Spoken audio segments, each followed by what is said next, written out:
ಪ್ರತಿಧ್ವನಿ ಕನ್ನಡ, ಪ್ರತಿಯೊಬ್ಬ ಕನ್ನಡಿಗನ ಧ್ವನಿ. ಗ್ರಾಮದೇವಿ ಜಾತ್ರಾ ನಿಮಿತ್ತ ಅದ್ಧೂರಿ ಆಚರಣೆಗೆ ಸಕಲ ತಯಾರಿ ಮಾಡಿಕೊಳ್ಳಲಾಗುತ್ತಿದೆ ಎಂದು ಪಟ್ಟಣದಲ್ಲಿ ಜಾತ್ರಾ ಸಮಿತಿಯ ಮುಖ್ಯಸ್ಥ ಬಸವರಾಜ ತುಳಿ ಹೇಳಿದರು. ಪ್ರತಿ 3 ವರ್ಷಕ್ಕೊಮ್ಮೆ ನಡೆಯುವ ಗ್ರಾಮ ದೇವತೆ ದ್ಯಾಮವ್ವ ದೇವಿಯ ಜಾತ್ರಾ ಮಹೋತ್ಸವವನ್ನು ಅದ್ಧೂರಿಯಾಗಿ ಆಚರಿಸಲು ಸಕಲ ತಯಾರಿ ಮಾಡಿಕೊಳ್ಳಲಾಗುತ್ತಿದೆ ಎಂದು ಜಾತ್ರಾ ಸಮಿತಿಯ ಮುಖ್ಯಸ್ಥ ಬಸವರಾಜ ತುಳಿ ಹೇಳಿದರು. ಹೌದು, ಇದೇ ತಿಂಗಳು 20ನೇ ತಾರೀಕಿನಂದು ಉಡಿ ತುಂಬುವ ಕಾರ್ಯಕ್ರಮ, 22ರಂದು ನೆದರು ಬರೆಯುವ ಕಾರ್ಯಕ್ರಮ, 23 ಹಾಗೂ 24ರಂದು ಗ್ರಾಮ ದೇವತೆ ಭಕ್ತಾದಿಗಳಿಗೆ ದರ್ಶನ ಭಾಗ್ಯ ನೀಡಲು ಗ್ರಾಮ ಸಂಚಾರ ಹಾಗೂ 25ರಂದು ನಡೆಯುವ ಗ್ರಾಮ ದೇವತೆ ದ್ಯಾಮವ್ವ ದೇವಿಯ ಜಾತ್ರಾ ಮಹೋತ್ಸವ ಕಾರ್ಯಕ್ರಮ ನಡೆಯಲಿದ್ದು, 23 ಹಾಗೂ 24ನೇ ತಾರೀಕಿನಂದು ದೇವಿಯ ಗ್ರಾಮ ಸಂಚಾರ ಕಾರ್ಯಕ್ರಮ ನಡೆಯಲಿದೆ.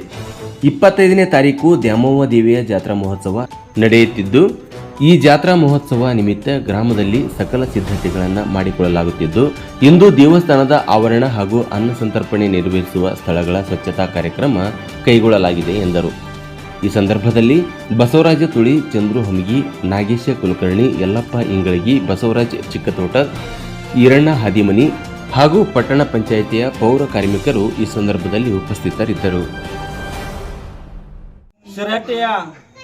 ಗ್ರಾಮ ದೇವತೆಯ ಜಾತ್ರೆಯ ಅಂಗವಾಗಿ ಇದೇ ದಿನಾಂಕ 23 ಹಾಗೂ 24, 25ರಂದು 3 ದಿನದ ಜಾತ್ರೆಯ ಕಾರ್ಯಕ್ರಮವನ್ನು ಹಮ್ಮಿಕೊಂಡಿದ್ದು, ಈ ಜಾತ್ರೆಯ ಕಾರ್ಯಕ್ರಮದ ಅಂಗವಾಗಿ ಕೊನೆಯ ದಿನ 25ನೇ ತಾರೀಕಿನ ದಿನ ತಾಯಿ ದೇವಿಗೆ ಉಡಿ ತುಂಬುವ ಕಾರ್ಯಕ್ರಮ ಇರುತ್ತದೆ.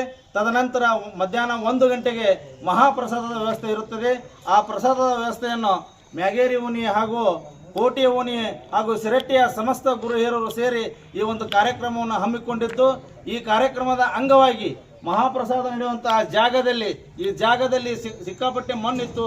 ಈ ಮಣ್ಣನ್ನು ಹೊರಗಡೆ ಹಾಕುವ ಮುಖಾಂತರ ನಮ್ಮ ಪಟ್ಟಣ ಪಂಚಾಯತಿ ಸಿಬ್ಬಂದಿ ಹಾಗೂ ಮ್ಯಾಗೇರಿ ಓಣಿಯ ರೈತಾಪಿ ಯೋಜನಾ ಈ ಟ್ರ್ಯಾಕ್ಟರ್ ಸೇವೆಯನ್ನು ಮಾಡುವ ಮುಖಾಂತರ ಹಾಗೂ ನಮ್ಮ ಗೋಳಪ್ಪ ಕರಿಗಾರ್ ಹಾಗೂ ಇನ್ನೋರ್ವ ಸೇವಾಕಾಶ ಆದಂಥ ಪಕ್ಕೇರಿ ತಿಂಗಳಿಗೆ 2 ಜನ ಸಹಿತ ಈ ಒಂದು ಸೇವೆಗೆ ತಮ್ಮ JCBಯನ್ನು ತಲಾ 2 ತಾಸು ಈ ಸೇವೆಗೆ ಕೊಟ್ಟಿದ್ದಾರೆ. ಅದೇ ರೀತಿಯಾಗಿ ಆ ತಾಯಿ ಅವರೆಲ್ಲರಿಗೂ ಕೃಪಾಶೀರ್ವಾದ ಕೊಡಲಿ. ಹಾಗೂ ಈ ಒಂದು ಜಾತ್ರೆಯ ಕಾರ್ಯಕ್ರಮಕ್ಕೆ ಸಿರಟ್ಟಿಯ ಸದ್ಭಕ್ತ ಮಂಡಳಿಯವರು ಹಾಗೂ ಎಲ್ಲ ಸುತ್ತಮುತ್ತಲ ಗ್ರಾಮದವರು ಬಂದು ಈ ಜಾತ್ರೆಯಲ್ಲಿ ಭಾಗವಹಿಸಿ ಈ ಜಾತ್ರೆ ಕಾರ್ಯಕ್ರಮವನ್ನು ಯಶಸ್ವಿಗೊಳಿಸಬೇಕು.